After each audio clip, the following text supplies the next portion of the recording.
Bon les petits refs, comment allez-vous? Aujourd'hui, nouvelle vidéo automobile. Ça faisait un moment qu'on n'en avait pas fait sur la chaîne et c'est tout à fait normal. C'est un format qui nous prend du temps et donc on a décidé de le présenter sous ce format-là, là que vous voyez, avec juste deux caméras. Le petit ZV1 qui va bien et la petite GoPro qui va très bien aussi derrière.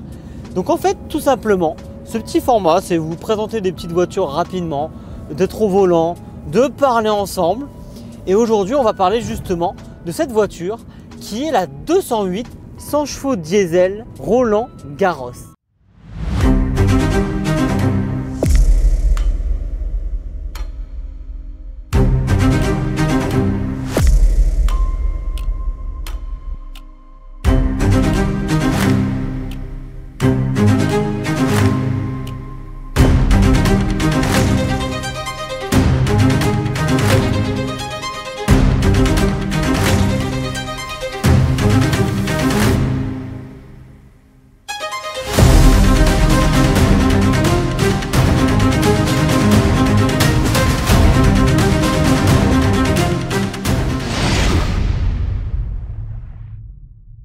Donc ce format en fait il est très simple, je vous l'explique. Je prends le volant, je vais faire quelques plans cinématiques rapidement au stabilisateur et quelques plans au drone à chaque fois. Mais c'est vraiment, ce format c'est vraiment, je me simplifie la vie. J'aime les voitures, j'aime faire des vidéos sur les voitures, mais malheureusement ça me prend un temps de malade. Tandis que sur ce format là, c'est plutôt détente, on a le matos qui va bien, on pose les ventouses, on a en gros deux ventouses, une GoPro et une pour le ZV1. On est bien, ça bouge pas, vous avez vu la qualité quand même d'image là, je pense qu'elle est quand même plutôt au taquet. Et donc on avait envie de se faire plaisir et de faire un nouveau format. Alors pour la petite histoire, cette voiture, c'est une voiture que j'ai vendue énormément. Pour ceux qui le savent et ceux qui me connaissent, j'ai travaillé dans l'automobile pour Peugeot et Citroën pendant 3 années. Pendant ces 3 années, c'est vrai que j'ai eu un petit déclin de ma passion automobile qui s'est fait, alors que le métier était vraiment sympa. Et j'ai mis un peu de temps avant de vouloir refaire des vidéos concrètement sur l'automobile ou alors de retoucher un peu à ce milieu que j'adorais. Et je me suis dit pourquoi pas. Donc j'ai envie de revenir à mes amours de l'automobile légèrement. Et c'est pour ça que je fais ce format qui va être simple à mettre en place, où je parle avec la caméra. Et on a fait un constat simple avec Melvin, c'est que j'étais plutôt à l'aise quand je conduisais et que je parlais. Et je me suis dit, on va peut-être se simplifier la vie. Je vais arrêter de monopoliser Melvin à chaque fois que je fais une vidéo voiture parce que ça lui prend 3 heures et c'est super chiant. Donc là, on est dans une belle petite voiture, belle petite finition. La Peugeot 208 Roland Garros. Donc c'est une édition qui est un peu particulière parce qu'en fait, elle prend un peu l'excellence du tournoi, hein, limite, parce que c'est un peu le haut de gamme. Ça équivaut, si vous voulez, à une belle GT Line, il n'y a pas de souci. C'est un peu équivalent, il n'y a pas trop de différence. Hein. Après, c'est pas des différences qui sont notables. Mais en fait, c'est un partenariat donc, qui a débuté dans les années 80. Et grâce à ce partenariat-là, Peugeot peut se permettre de faire des éditions qui sont un petit peu différentes, un peu différenciantes. Et c'est un peu à l'image de la Saxo Bic. D'ailleurs, vidéo que vous avez adorée avec Jules et j'espère qu'il va revenir sur la chaîne. Malheureusement, sa Saxo a été retournée. Donc bon, lui il a rien, donc c'est pas grave. Mais bon, c'est quand même le mythe de cette petite chaîne, c'est que Saxo Bic, elle a fait des retours de fou. Bref, pour en revenir à cette 208, il y a eu des 206, etc. qui ont été édition Roland Garros. Je ne sais plus s'il y avait une 207, mais en tout cas, cette 208 là est Roland Garros. Donc on le voit rapidement parce qu'en fait, c'est une belle petite finition avec des petits détails orange qui font référence du coup à Roland Garros. On a les logos un petit peu partout, hein. On a les logos sur les sièges, sur les côtés, on a des stickers au bord des portes, on a des coquilles de rétro orange. Et vous la voyez souvent dans une édition, alors il me semble qu'elle est en grise, blanche et noire, et on la voit souvent dans une édition blanche. Et là, cette voiture-là, aujourd'hui, que j'ai la chance d'avoir en prêt, c'est une voiture de couleur noire.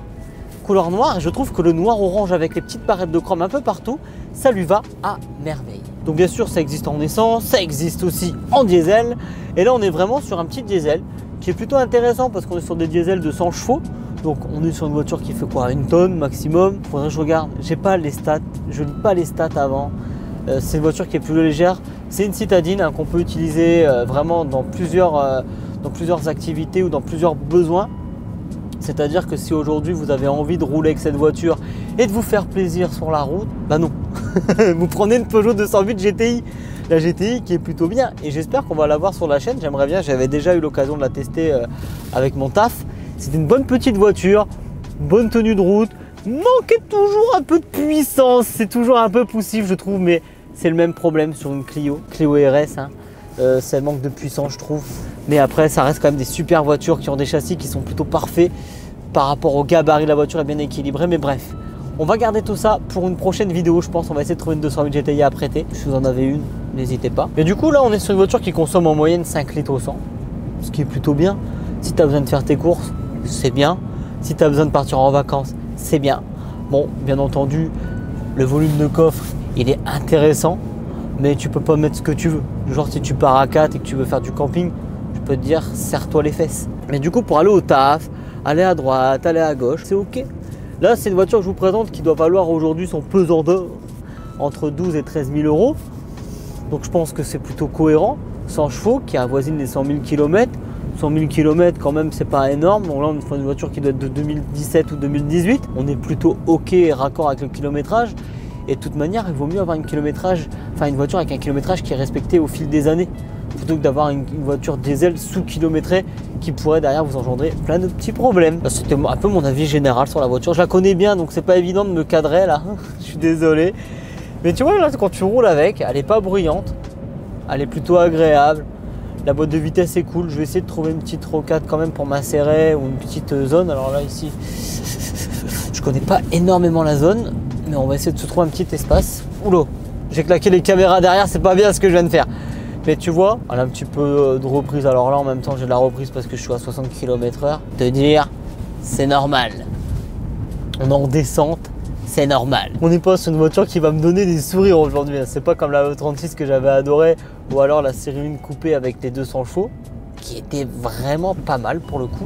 Donc c'est une voiture qui est utilisée par sa propriétaire au quotidien. La propriétaire est plutôt ravie de cette voiture. Elle est vraiment très contente. Elle trouve que c'est une bonne auto. Alors, elle a eu un petit couac à 800 € tout de même, c'est qu'en fait le réservoir d'AdBlue a dû être changé. Et c'est un défaut en fait qui est notable sur pas mal de constructeurs et pas mal de véhicules. Et c'est pas forcément propre à la 208, hein, c'est vraiment sur tous les modèles en fait, hein, que ce soit du Peugeot ou Citroën. Après il me semble que Renault aussi, ils ont pas mal de soucis avec ce réservoir. Et en gros en fait c'est, alors apparemment c'est les cristaux de l'AdBlue qui cristallisent quand t'as pas assez de liquide dans ton réservoir. Donc il ne faut jamais rouler à vide, il faut plutôt prévoir des réassorts fréquents. Alors il y a tout n'importe quoi sur le net. Des fois il y en a qui disent qu'il faut vraiment rouler jusqu'à la dernière goutte. Ça va dépendre, je sais pas. Alors si jamais il y a quelqu'un qui a un conseil pour la propriétaire et pour tous les propriétaires de 208 ou de 308, sincèrement ça serait vraiment bien.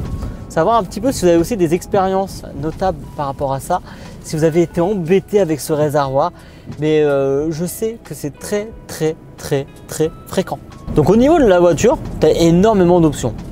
Bon bien sûr, hein, tu as les classiques, tu as les feux automatiques, tu as les essuie-glaces automatiques, tu as tout ce qui est limiteur et régulateur de vitesse, donc ça c'est quand même normal, heureusement.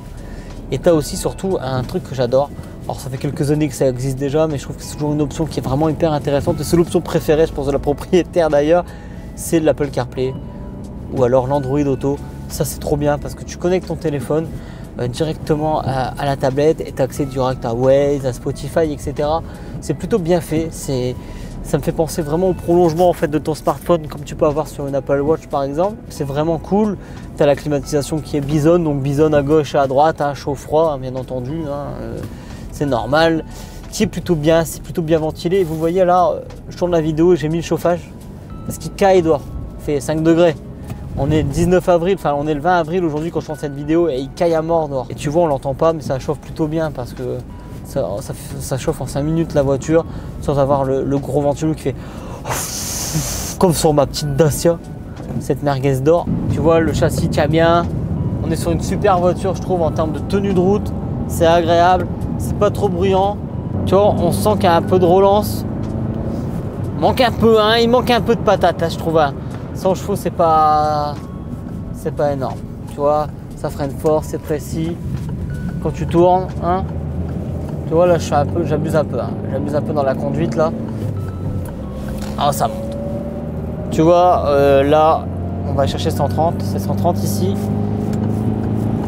Ça roule bien. Faut pousser un peu les rapports, hein. Mais tu vois, ça peine pas pour le moment. Là, on est sur une côte un peu. Ça peine pas. C'est ok, c'est ok, c'est ok. Franchement, c'est ok. Alors, que vous dire de plus sur cette voiture, hein? Que vous dire de plus, hein? Je pense qu'on a déjà fait le tour de cette voiture. Il n'y a pas grand chose à dire. C'est un petit essai plutôt cool, posé. Comme vous le savez bien, c'est le genre de vidéo que j'aime bien faire, hein. Bon, les petits refs. Du coup, stade global de cette voiture, ça consomme pas trop. C'est pas bruyant. La tenue de route est correcte. Après, niveau du moteur, ça va. Alors, il y a des 120 chevaux qui existent, ça c'est mieux. Il y a la GTI qui existe, ça c'est mieux. Mais franchement, si vous voulez une voiture qui est plutôt fiable, plutôt robuste, sympa à conduire, agréable, pas bruyante, la 208 dans la lignée, hein, de toutes ses concurrentes, hein, la Clio qu'on a devant nous, c'est le Clio 3. Ou alors, face à la C3, c'est une super voiture. Conduite plutôt souple, pas bruyante, un moteur qui est bien. On se met bien, on se met bien. Vous pouvez être cool. Si vous avez vraiment envie de faire plaisir, n'achetez pas ça. Ça, c'est pas une voiture pour le plaisir. Je vous le dis direct. Par contre, vous prenez sa grande sœur, vous prenez cette petite 208 GTI, là vous faites plaisir. Bon, en tout cas, sachez que je lui mets une note quand même de, je pense, 7 sur 10. Pour moi, c'est pas la citadine parfaite, parce que déjà le poste me plaît pas, le poste de conduite ça me plaît pas trop, mis à part le petit volant que j'apprécie, je me sens un peu à l'étroit, tu vois, dans cette voiture, alors que je fais qu'1 m 70. Si je dis 1 m 70, je fais 1 m 68. Ok. Le moteur, je trouve ça manque un petit peu. Tu vois, toujours, hein. Après, ça dépend comment tu veux rouler, mais ça marche correctement, mais c'est ennuyant. Voilà. Après, par contre, pour faire tes courses, aller au taf et tout, voilà, une 7 sur 10, ça va, hein. On va pas pleurer. Bon les amis, cette vidéo touche à sa fin. J'ai adoré me poser dans la voiture et faire cette vidéo, donc il y en aura d'autres. Dites-moi ce que vous en avez pensé. Dites-moi aussi ce que je pourrais faire pour améliorer le concept, hein. On va prendre un petit peu et puis on va s'améliorer sur le temps, hein. C'est un peu le principe de ma chaîne. Il n'y aura pas énormément de voitures automobiles, je pense, hein. Il y en aura quand même au moins 1 à 2 par mois. Ça va dépendre après de la demande que j'ai par rapport à vous ou à mes amis. Mais surtout, voilà, si vous avez une voiture à tester là, je suis preneur, peu importe le modèle. On s'en fout, on va pas faire les fines mouches, hein. On n'est pas assez populaire pour ça. Mais en tout cas, sachez que c'est pas la dernière vidéo automobile qui va arriver sur la chaîne. Il va y en avoir beaucoup. En tout cas, les amis, portez-vous bien. Un petit like, un commentaire, ça fait toujours plaisir. Mais surtout, les amis, abonnez-vous. Abonnez-vous, il y a énormément de contenu sur cette chaîne. Vous allez voir, vous n'allez pas être déçus. Et on essaie toujours de faire un travail de fou. Voilà. C'était Kevin, accompagné pas de Melvin aujourd'hui. Mais en tout cas, je vous dis à bientôt. À la semaine prochaine. Tous les samedis à 10 h, une vidéo. Et ça fait plaisir. Et quand vous savez un peu l'organisation que ça prend de faire une vidéo, et quand c'est pas ton taf, tu le sais, hein, tu le sais que c'est dur. Allez, bisous les amis.